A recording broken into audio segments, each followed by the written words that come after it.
مولانا طارق جمیل کے بیٹے عاصم جمیل کی موت کی وجہ کیا تھی؟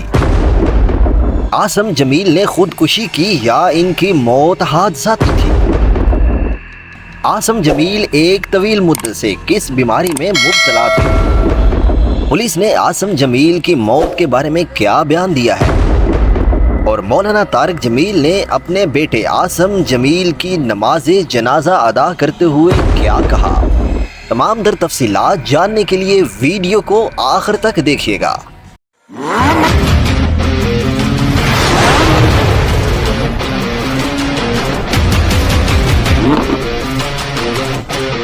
السلام علیکم پیارے دوستو، امید ہے آپ سب خیریت سے ہوں گے۔ ایک نیو ویڈیو میں خوش آمدید۔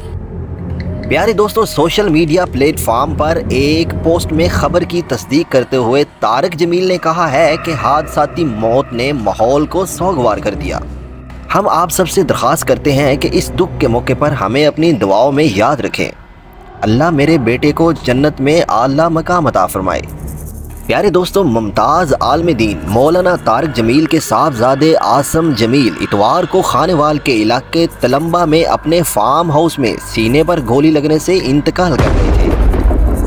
ہسپتال کے ڈاکٹر آصف امام نے موت کی تصدیق کی۔ پیارے دوستو، ذرائع کے مطابق عاصم فارم ہاؤس میں واقع اپنے جم میں ورزش کر رہے تھے، جبکہ ایک گارڈ ان کی سیکیورٹی کے لیے چوکنا کھڑا تھا۔ انہوں نے مزید کہا کہ عاصم نے گارڈ سے پستول چھین لی اور خود کو سینے میں گولی مار دی۔ پیارے دوستو، میاں چنو کے ڈپٹی سپریڈنٹ پولیس DPO محمد سلیم کے مطابق عاصم کو تلمبہ رورل ہاسپٹل سینٹر لے جایا گیا، جہاں سے انہیں مردہ قرار دے دیا گیا۔ انہوں نے مزید کہا کہ لاش کو صحت مرکز سے خاندان کے گھر منتقل کیا جا رہا ہے۔ پنجاب پولیس کے ترجمان کے ایک بیان میں کہا گیا ہے کہ موت کی وجہ بندوق کی گولی لگنی ہے۔ ملتان کے regional police officer RPO Sohail Chaudhry نے میڈیا سے گفتگو کرتے ہوئے کہا کہ عاصم نے اپنے گھر کے ایک جم میں خود کو سینے میں گولی مار لی۔ RPO نے مزید کہا کہ خاندان کے مطابق عاصم نے خودکشی کی ہے۔ RPO نے مزید کہا کہ پولیس نے CCTV فوٹیج حاصل کی ہے، جس میں اس بات کی تصدیق کی گئی ہے کہ اسے اپنے سینے میں گولی مارتے ہوئے دیکھا جا سکتا ہے۔ انہوں نے مزید کہا کہ ہم فوٹیج کو فرانزک تجزیہ کے لیے بھیج رہے ہیں۔ RPO سہیل نے بتایا کہ عاصم ذہنی بیماری میں مبتلا تھا، کیوں نہ کہ وہ کافی عرصے سے دماغی صحت کی ادویات استعمال کر رہا تھا۔ ذرائع کے مطابق عاصم جمیل کی شادی خانوال کے ایک نیازی گھرانے میں ہوئی تھی۔ ذرائع کا کہنا ہے کہ مولانا طارق جمیل نے تلمبہ میں الحسین سکول بنایا تھا، جس کا انتظام عاصم کی اہلیہ چلا رہی تھی، جو کہ سکول کی پرنسپل بھی تھی، جبکہ عاصم نے نہ تو میٹرک پاس کیا تھا اور نہ ہی اس نے کوئی مذہبی تعلیم حاصل کی تھی۔ انہوں نے مزید کہا کہ عاصم نے اپنی بیوی کو 2 سال قبل طلاق دے دی تھی، اس کی کوئی اولاد نہیں تھی، وہ ذہنی صحت کے مسائل کا شکار تھا۔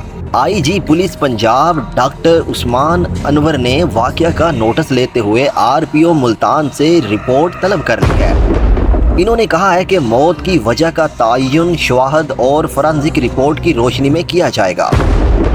پیارے دوستو، مولانا طارق جمیل نے اپنے بیٹے کی نماز جنازہ ادا کرنے سے قبل فرمایا کہ ان کا بیٹا ایک طویل مدت سے ایک بیماری میں مبتلا تھا، اسی وجہ سے وہ نہ دین کا کچھ پڑھ سکا اور نہ ہی دنیا کا، لیکن اللہ نے اس کو عقل، فہم اور اپنی محبت جیسی نعمت سے نوازا تھا۔ پیارے دوستو، مولانا طارق جمیل نے مزید کہا کہ وہ اللہ کی تقدیر پر راضی ہیں اور ہمیں نصیحت کی کہ موت سے پہلے مرنے کی تیاری کریں۔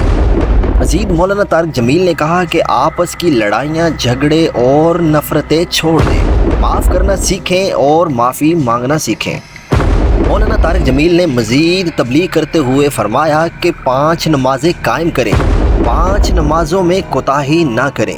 سال بعد روزے آتے ہیں، اگر آپ بیمار ہیں تو اللہ کہتا ہے کہ روزے چھوڑ دو۔ حج اور زکوٰۃ پیسے والوں پر فرض ہیں۔ سو ایمان کے بعد 2 باتیں ہیں، ایک نماز اور دوسرا روزے۔ مزید مولانا طارق جمیل نے ایک حدیث بیان کرتے ہوئے فرمایا، میرے نبی کریم صلی اللہ علیہ وآلہ وسلم نے 4 باتوں کی نصیحت کی اور فرمایا کہ 4 باتیں سیکھ لو، پھر دنیا بھی تمہاری اور آخرت بھی تمہاری۔ حدیث میں کہا گیا ہے کہ ہمیشہ سچ بولنا، کسی کو دھوکہ نہ دینا، کسی کے ساتھ 2 نمبری نہ کرنا، کسی کسی کو اپنے مفاد اور پیسے کے لیے، اپنے منصب کے لیے اس کے ساتھ دھوکے بازی نہ کریں۔ دوسروں کے ساتھ اپنے اخلاق اچھے رکھو۔ اور چوتھی بات کہ رزق حلال کماؤ۔ اس بیان کے بعد مولانا طارق جمیل نے اپنے بیٹے کی نماز جنازہ ادا کی۔ بہت زیادہ ہجوم ہونے کی وجہ سے مولانا طارق جمیل نے اپنے بیٹے کا چہرہ دکھانے سے معذرت کر لی۔ پیارے دوستو، ہمارے معاشرے میں ایسے جو بھی واقعات ہوتے ہیں وہ ہمارے لیے سبق آمیز ہونے چاہیے۔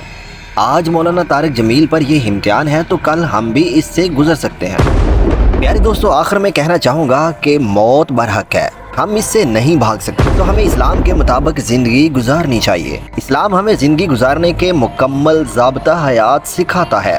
پیارے دوستو، اگر آپ کو ہماری ویڈیو اچھی لگی ہے تو ہماری ویڈیو کو لائک اور شیئر کیجیے گا۔ اگر آپ ہمارے چینل پر نیو ہیں تو پلیز ہمارے چینلز کو لائک اور سبسکرائب کر دیجیے گا۔ ملتے ہیں ایسی ہی ایک نیو ویڈیو میں، تب تک اپنا خیال رکھیے گا۔